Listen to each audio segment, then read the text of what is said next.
Inilah Buletin Dakwah Kafah edisi 427, 20 Rajab 1447 Hijriah atau 9 Januari 2026 Masehi, dengan judul Isra Miraj dan Urgensi Kepemimpinan Islam Global. Peristiwa Isra Miraj merupakan salah satu peristiwa paling monumental dalam sejarah Islam. Isra Miraj bukan hanya peristiwa spiritual yang syarat mukjizat. Isra Miraj juga mengandung pesan politik dan peradaban yang sangat mendalam. Isra Miraj adalah penegasan bahwa Islam bukan sekedar agama ritual individual, melainkan ideologi yang memimpin kehidupan manusia secara menyeluruh di bawah kepemimpinan global. Dimensi spiritual. Kewajiban sholat 5 waktu merupakan salah satu pesan inti Isra Miraj. Sholat adalah satu-satunya ibadah yang Allah SWT wajibkan secara langsung kepada Rasulullah di Sidratul Muntaha tanpa perantara. Hal ini menunjukkan kedudukan sholat sebagai fondasi utama pembentukan manusia bertakwa yang layak memikul amanah besar kepemimpinan global. Dalam Quran Surat Al-Baqarah ayat 45, Allah SWT berfirman yang artinya, "Mintalah kalian pertolongan dengan sabar dan sholat." Rasulullah SAW menegaskan bahwa sholat adalah amal pertama yang akan dihisab pada hari kiamat. Sholat sekaligus menjadi pembeda antara iman dan kufur. Selain itu, Al-Quran juga menegaskan fungsi sosial dari sholat. Lihat Quran Surat Al-Ankabut ayat 45 yang artinya, "Sesungguhnya sholat itu mencegah dari perbuatan keji dan mungkar." Dengan demikian, sholat tidak hanya membentuk kesolehan individual, sholat juga melahirkan manusia yang baik secara sosial seperti memiliki sifat jujur, amanah, dan adil. Ini adalah antara sifat-sifat yang diperlukan bagi kepemimpinan Islam. Isyarat kepemimpinan Islam global. Dimensi politik Isra Miraj tampak jelas ketika Rasulullah SAW memimpin sholat para nabi di Masjid Al-Aqsa. Peristiwa ini bukan simbol kosong. Ia adalah isyarat ilahiyah tentang kepemimpinan Islam atas seluruh umat manusia dan seluruh risalah sebelumnya. Profesor Dr. Waskol Hajji menegaskan bahwa peristiwa ini adalah indikasi politik yang sangat kuat tentang kepemimpinan umat Islam atas dunia. Ia menulis bahwa imamah Rasulullah SAW atas para nabi merupakan syarat kepemimpinan Islam atas seluruh agama dan bangsa setelah beliau diutus sebagai Rasul terakhir. Isyarat ini kemudian terwujud secara konkret setelah Rasulullah SAW hijrah ke Madinah saat beliau menegakkan negara Islam. Negara Islam tersebut memimpin masyarakat majemuk yang terdiri dari kaum muslim dan non-muslim. Demikian sebagaimana tertuang dalam Piagam Madinah. Piagam ini antara lain mengatur hubungan sosial dan politik secara adil di bawah kepemimpinan Islam. Khilafah, realisasi historis kepemimpinan Islam global. Setelah era negara Islam di bawah kepemimpinan Rasulullah SAW, kepemimpinan Islam global mencapai bentuk institusionalnya dalam wujud khilafah Islam. Sahabat Abu Bakar As-Siddiq radhiyallahu an adalah khalifah pertamanya. Setelah wafat, Abu Bakar As-Siddiq digantikan oleh sahabat Umar bin Khattab radhiyallahu an. Pada masa Khalifah Umar bin Khattab radhiyallahu an, kota Al-Quds, tempat yang pernah disinggahi Rasulullah SAW dalam peristiwa Isra Mi'raj, dibebaskan tanpa pertumpahan darah. Khalifah Umar radhiyallahu an menerima kunci kota tersebut dari Patriark Nasrani dengan penuh kehormatan. Ini adalah sebuah peristiwa yang diakui oleh sejarawan muslim maupun non-muslim sebagai teladan kepemimpinan yang adil dan beradab. Akan tetapi, tragedi besar menimpa umat Islam ketika khilafah dihancurkan pada 28 Rajab 1342 Hijriah atau sekitar 3 Maret 1924 Masehi.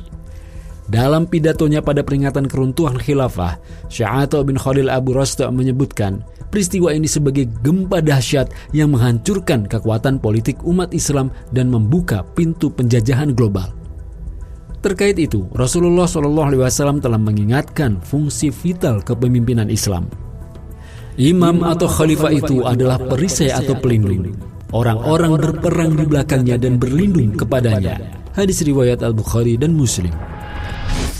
Tanpa perisai ini, umat Islam terpecah menjadi puluhan negara yang lemah, yang mudah dikendalikan, diintervensi, bahkan dijajah. Itulah yang terjadi sejak khilafah Islam diruntuhkan hingga saat ini. Palestina yang dijajah Yahudi selama puluhan tahun hingga hari ini hanyalah salah satu contohnya. Padahal dulu selama ratusan tahun Palestina aman dan damai di bawah kekuasaan khilafah Islam. Kapitalisme global, zalim dan gagal. Kekosongan kepemimpinan Islam global kemudian diisi oleh kepemimpinan kapitalisme global yang saat ini dipimpin oleh Amerika Serikat. Kepemimpinan ini terbukti melahirkan kezaliman sistemik. Ini karena sistem kapitalisme global jelas tidak dibangun di atas wahyu. Kapitalisme berdiri di atas asas sekularisme, pemisahan agama dari kehidupan, yang menjadikan kepentingan materi, modal, dan kekuasaan sebagai standar utama pengambilan keputusan. Amerika Serikat sebagai pemimpin kapitalisme global secara konsisten menempatkan dirinya sebagai polisi dunia. Akan tetapi, faktanya peran ini bukan untuk menegakkan keadilan, melainkan untuk menjaga kepentingan geopolitik dan korporasi raksasa. Dukungan Amerika Serikat tanpa syarat terhadap genosida di Palestina, agresi militernya ke Irak dan Afghanistan, sanksi ekonominya atas sejumlah negara yang mencekik rakyat sipil hingga intervensi politik dan penculikan pemimpin negara berdaulat oleh Amerika Serikat seperti di Venezuela baru-baru ini menunjukkan wajah asli kapitalisme global, yaitu yang kuat memangsa yang lemah. Dalam kasus penculikan Presiden Venezuela Nicolas Maduro beserta istrinya pada Januari 2026 ini, tak satu pun dari lebih 190 negara di dunia berani menegur Amerika. Semua membisu karena takut. Para penguasa negeri-negeri muslim pun memilih diam. Inilah bukti bahwa dunia hari ini hidup di bawah teror hegemoni kapitalisme global. Selain zalim, kapitalisme global juga adalah ideologi yang gagal. Bahkan kegagalan kapitalisme global ini disorot oleh para pemikir barat sendiri. Joseph A. Stiglitz, peraih Nobel Ekonomi misalnya, dalam bukunya Globalization and Its Discontent, mengakui bahwa globalisasi kapitalistik yang dipimpin Amerika Serikat dan institusi seperti IMF justru memperparah kemiskinan, ketidakstabilan politik, dan ketimpangan sosial di banyak negara berkembang. Ia menegaskan bahwa pasar bebas tanpa kendali moral dan keadilan hanya menguntungkan segelintir elit global. Thomas Piketty dalam karya monumentalnya Capital in the 21st Century juga membuktikan secara empiris bahwa kapitalisme modern secara sistemis memperlebar jurang antara si kaya dan si miskin. Saat tingkat pengembalian modal lebih besar dari pertumbuhan ekonomi, kekayaan akan terkonsentrasi pada oligarki, sementara mayoritas manusia tersingkir. Bahkan Francis Fukuyama, pengusung tesis babak akhir sejarah, belakangan mengakui bahwa demokrasi liberal dan kapitalisme global gagal menghadirkan keadilan dan stabilitas. Keduanya justru memicu krisis kepercayaan, populisme ekstrim, dan kehancuran kohesi sosial. Pengakuan para pemikir barat ini menegaskan bahwa kapitalisme global bukan hanya gagal secara moral menurut Islam, tetapi juga gagal secara empiris menurut ukuran ilmiah mereka sendiri. Urgensi kepemimpinan Islam global.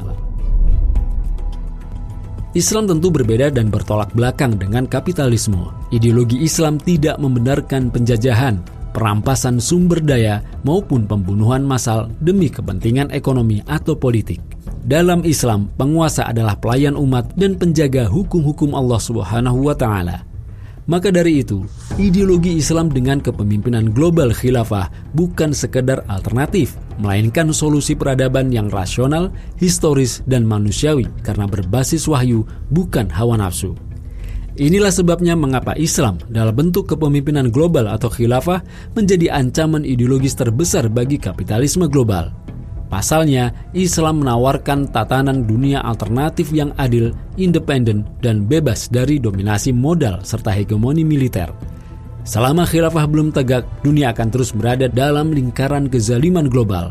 Dan selama kapitalisme memimpin dunia, keadilan sejati hanyalah slogan kosong. Hanya saja, menurut Profesor Dr. Rawas Kolhasji, pemimpin Islam global mensyaratkan dua hal utama. Pertama, adanya sistem Islam yang diterapkan secara kafah dalam seluruh aspek kehidupan. Ini sejalan dengan firman Allah SWT dalam Quran Surat Al-Baqarah ayat 208 yang artinya, Wahai orang-orang yang beriman, masuklah kalian ke dalam Islam secara menyeluruh. Kedua, adanya pemimpin yang amanah, yakni khalifah yang menerapkan hukum-hukum Allah SWT secara kafah, bukan penguasa boneka yang tunduk pada kepentingan barat. Penutup. Selain kewajiban sholat 5 waktu, Isra Mi'raj juga mengandung pesan ilahiyah kepada umat Islam agar senantiasa menegakkan kepemimpinan Islam global atau khilafah. Karena khilafah lah yang menerapkan syariat Islam secara kafah, yang bakal mampu sebagaimana dulu mewujudkan keadilan sejati sekaligus kepemimpinan manusia menuju kesejahteraan dan keridhaan Allah SWT. Apalagi Allah SWT telah menjanjikan kekuasaan bagi kaum beriman seperti yang termaktub dalam Quran Surat An-Nur ayat 55 yang artinya Allah telah menjanjikan kepada orang-orang yang beriman dan beramal soleh bahwa Dia benar-benar akan menjadikan mereka berkuasa di muka bumi. Rasulullah SAW juga memberikan kabar gembira, kemudian akan ada kembali khilafah di atas manhaj kenabian. Hadis riwayat Ahmad. Sebagai muslim, kita semua wajib menyambut janji Allah SWT dan kabar gembira dari Rasulullah SAW ini. Caranya tentu dengan berjuang mewujudkan janji dan kabar gembira tersebut dengan sungguh-sungguh dan mengerahkan segala bentuk pengorbanan, bukan dengan cara berpangku tangan, apalagi menjadi penghalang perjuangan. Wallahu a'lam bishawab.